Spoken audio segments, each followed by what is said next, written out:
Sorry about that. I got cut off. I ran out of recording time, so I had to delete some videos to make room. So we were talking about the artist Henri Matisse, in particular his innovative approach to deconstructing space, or trying to use it in in an opposite way than this traditional idea of one-point perspective.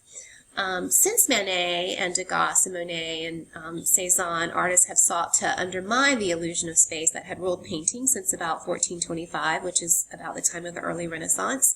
Spatial illusion was increasingly seen as a defect that reduced the integrity of painting. But as the earlier painters of the avant-garde had shown, ridding a painting of illusion is almost impossible. The audience is trained to expect three-dimensional space and sees it given the opportunity. So this is Matisse's challenge, and he meets this challenge in this idea of deconstructing spatial illusion in 3 stages, which we're going to look at in this painting. So the color red. Red is often thought of as the most aggressive color. It has the most punch, and that's what Matisse needed here. This canvas was part of a series. There's another one that accompanies it called the Pink Studio. But the canvas was concerned with different issues. Here, the red is an attempt to find a color that is forceful enough to resist the illusion of deep space by pushing the surface. Because remember, we saw that with Cezanne. Cool colors recede into the background and warm colors come forward. So by, again, sort of painting this huge field of color of red, he's really trying to counteract that phenomenon. The red is, of course, painted onto the flat canvas, but actually fails to remain there visually. Instead, the red becomes the walls and the furnishing of the room seen in the space.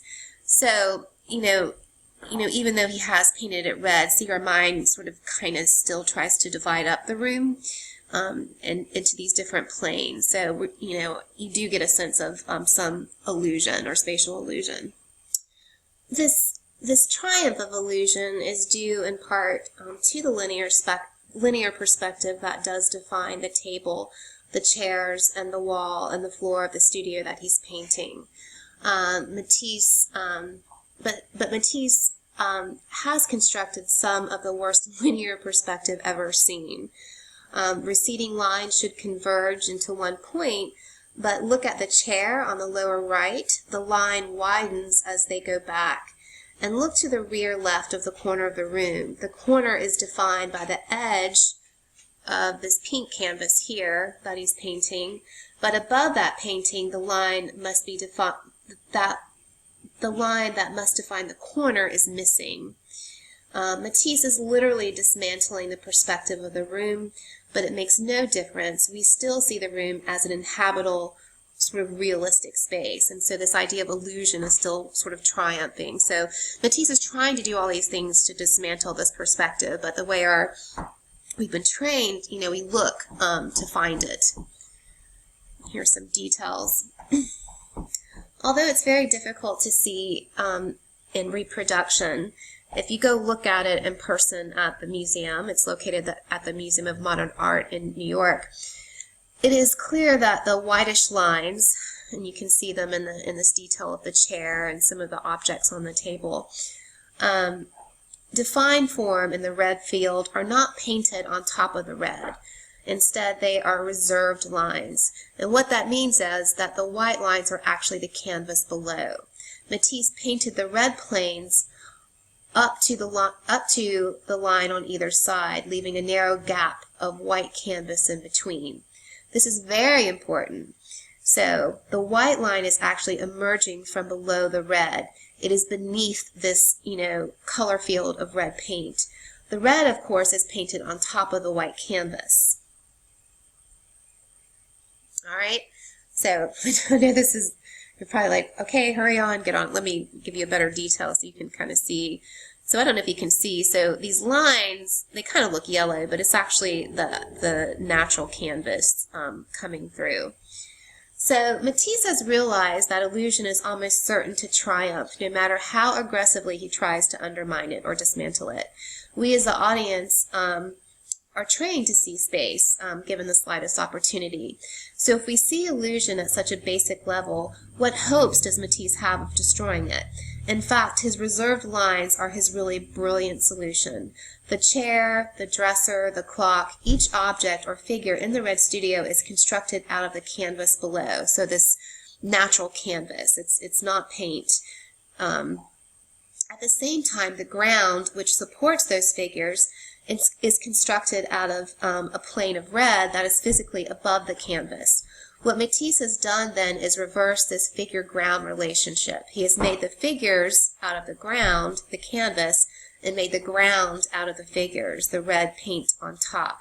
When seen in person, the recognition of this does finally destroy illusion. And so Matisse ends up finally triumphing over this idea of illusionistic perspective. And again, I know it's hard to see in this slide. Hopefully this detail gives you a sense of it.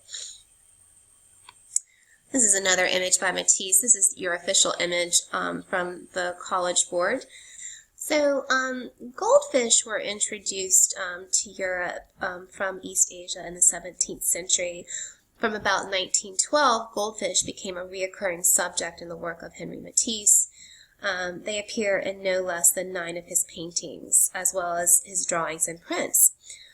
So this image, Goldfish, from 1912, belongs to a series that Matisse produced between the spring and early summer of 1912. However, unlike the others, the focus here centers on the fish themselves. And let me show you another example of another one from this series. So here's another image from that series. This is Goldfish in sculpture done in 1911. So we'll go back to this other one.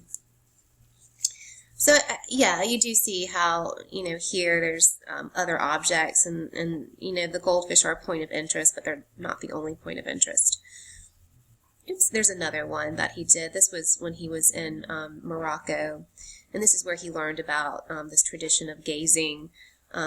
People would sit and gaze at goldfish in a bowl. I'll talk a little bit more about that. Let me get back to this.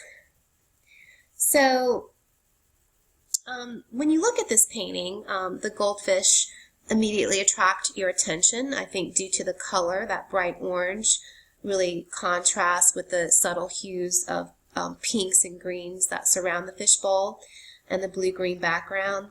And blue and orange, as well as green and red, are complementary colors. I've talked about this before. They're opposite each other on the color wheel, and when placed next to one another, appear even brighter.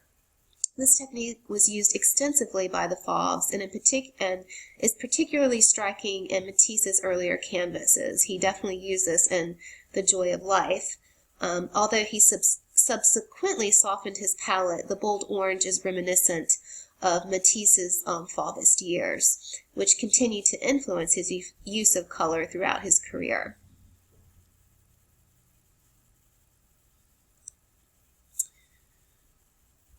So we saw this image. So why was Henri Matisse so interested in goldfish? One clue may be found in his visit to Tangier, Morocco, where he stayed from the end of January until April 1912. He noted how the local population would daydream for hours gazing into goldfish bowls. So they would actually, sit in coffee shops and there would be goldfish bowls, and people would, it was sort of like their version of TV, I guess. Matisse would subsequently depicted this in the Arab Cafe, a painting he completed during his second trip to Morocco a few months later. And so here you can kind of see these people sort of hanging out and watching the goldfish.